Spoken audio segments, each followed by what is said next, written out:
मुख्यमंत्री शिवराज सिंह चौहान ने चंबल में आई भयानक बाढ़ का जायजा लिया। उन्होंने ग्वालियर, दतिया, शिवपुरी का हवाई निरीक्षण भी किया।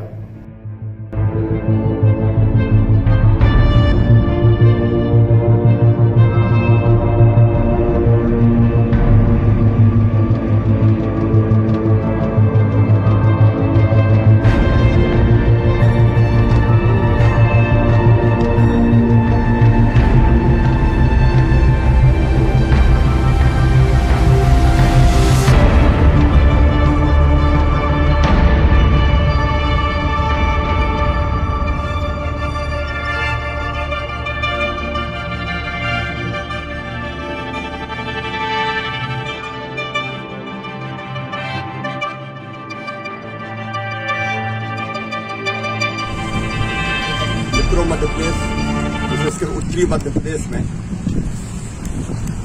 बाढ़ की स्थिति गंभीर है।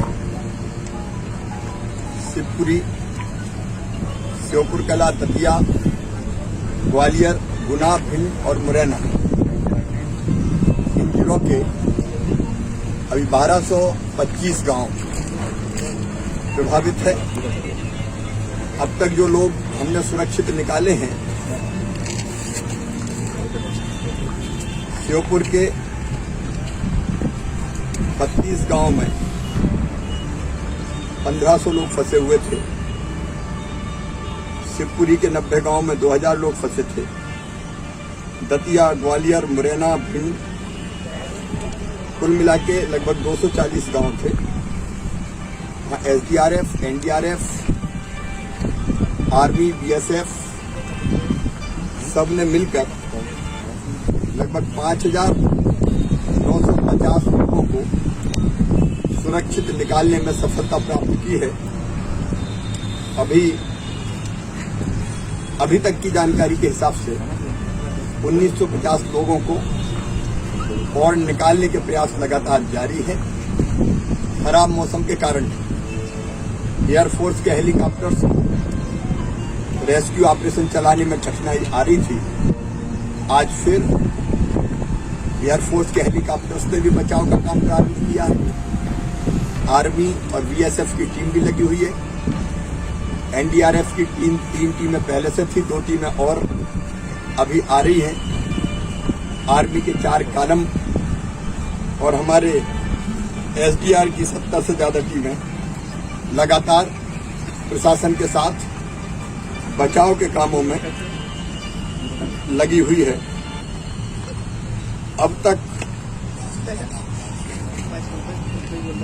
5 हमारे हेलीकॉप्टर्स, 4 ग्वालियर में और 1 शिवपुरी में।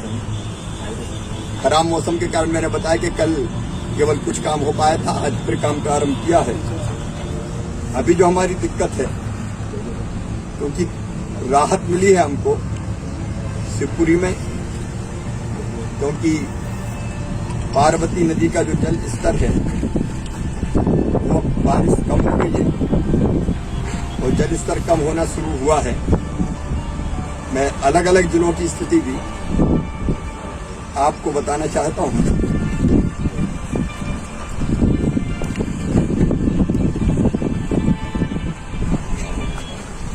ग्वालियर में पानी अभी रुका हुआ है, वाटर लेवल घटना शुरू हुआ है।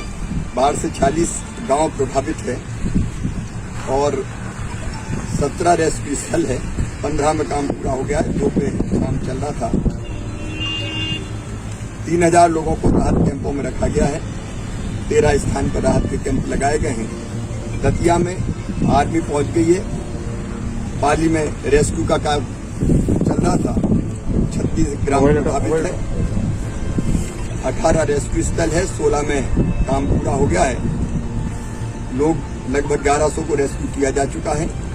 वाटर लेवल दतिया में भी अब कम हो रहा है। एक स्थान से एयरलिफ्ट किया गया है। पुजारी जी को मोटर बोट से बढ़ाया गया है, बचाया गया है। सभी मुख्य मार्ग बंद है। NH3 भी सुरक्षा की दृष्टि से बंद किया गया है। पुल पे एक स्थान पे क्रैक आया है। आप जानते हैं रतनगढ़ का पुल पूरी तरह से क्षतिग्रस्त हो गया है और एक पुल और वहां टूटा है। शिवपुरी में भी मैंने जैसा बताया वाटर लेवल अब घट रहा है। 22 प्रभावित गांव हैं। रेस्क्यू का काम वहां लगातार चल रहा है। राहत के कैंपों में भी लोगों को रखा गया है। 801 लोगों को सुरक्षित निकाल लिया गया है। पिंड में SDRF की टीमें पहुंच गई है। चंबल का पानी लगातार बढ़ रहा है। हमारे लिए चिंता का विषय भिंड और मुरैना के लिए, क्योंकि चंबल का पानी खतरे के लगातार ऊपर बढ़ता जा रहा है और कोटा बैराज से भी अभी पानी छोड़ा है। वो पानी भी जब पहुंचेगा तो ये वाटर का लेवल और ऊपर बढ़ेगा। इसलिए भिंड में और विशेषकर मुरैना जिले में निचले स्थानों पर जो गांव थे उनको खाली करवाने का काम लगातार जारी है। भिंड में भी 800 लोगों को सुरक्षित स्थानों पर शिफ्ट किया है। सिंध नदी में लगातार पानी बढ़ रहा है। चंबल की स्थिति मैंने बताई, 25 गांव प्रभावित है। SDRF यहाँ काम पे लगी हुई है। श्योपुर में हमारे ज्वालापुर, भेरावत, मेवाड़ा और जाटखेड़ा ये पूरी तरह से घिरे हुए थे, लेकिन वहाँ पानी का लेवल अब कम हो रहा है। आर्मी वहाँ पहुंचने की कोशिश कर रही है। रास्ते में जगह जगह पानी है, पुल वगैरह क्षतिग्रस्त हो गए, तो इसलिए आर्मी रास्ता बनाते हुए वहाँ आगे बढ़ रही है। लेकिन लोग अभी सुरक्षित है, क्योंकि पानी का जो स्तर था वो लगातार धीरे धीरे नीचे जा रहा है। इसलिए जिंदगी को खतरा नहीं है, ऐसा मुझे लगता है। मुरैना में सावधानी के तौर पर, जैसा मैंने आपसे बताया, गांव खाली करवाने का काम लगातार जारी है। सुरक्षित स्थानों पर उनको ऊपर पहुंचाने का प्रयास किया जा रहा है। हमारा कम्युनिकेशन का सिस्टम जो था, विशेषकर टेलीफोन, श्योपुर जिले में वो व्यवस्था पूरी तरह से ठप हो गई है। तो हमने टेलीकम्युनिकेशन मिनिस्ट्री से भी बात करके हम प्रयास कर रहे हैं, क्योंकि कई जगह इंफ्रास्ट्रक्चर ही ध्वस्त हो गया है। इसको कैसे हम रिस्टोर करें। रेलवे के ट्रैक के बारे में आपको जानकारी है, उसमें पानी भी आ गया था और अभी गुना शिवपुरी के बीच में तो रेल सेवा बंद है। कुल मिला के इंफ्रास्ट्रक्चर को बहुत नुकसान पहुंचा है। लेकिन राहत की बात यह है कि हम लोगों को लगातार निकालते जा रहे हैं, लोगों की जिंदगी बचाने में सफल हुए हैं। बाकी राहत के कैंप लगाना, भोजन की व्यवस्था करना, बाद में पानी उतरने के बाद और कई तरह की व्यवस्थाओं में दिन और रात हम लोग जुटेंगे। मैं लगातार केंद्र सरकार के संपर्क में हूँ।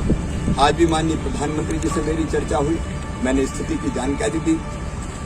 गृह मंत्री जी से चर्चा हुई। केंद्र सरकार के सहयोग के कारण ही एयरलिफ्ट करने की व्यवस्था हम बना पाए। प्रधानमंत्री जी के आशीर्वाद के कारण हम आर्मी को भी तुरंत बुला पाए। हर संभव प्रयास जारी है, लेकिन ये अप्रत्याशित स्थिति है। कल तक ही लगभग 800 मिलीमीटर पानी शिवपुरी में, श्योपुर में गिर चुका था। बीच में लगातार बारिश होती रही। अब जरूर बारिश का वेग कम हुआ है और मुझे पूरा विश्वास है हम लोगों को सुरक्षित भी निकालेंगे और बाद में राहत के और व्यवस्था बनाने के काम भी तेजी से हम जारी रखेंगे।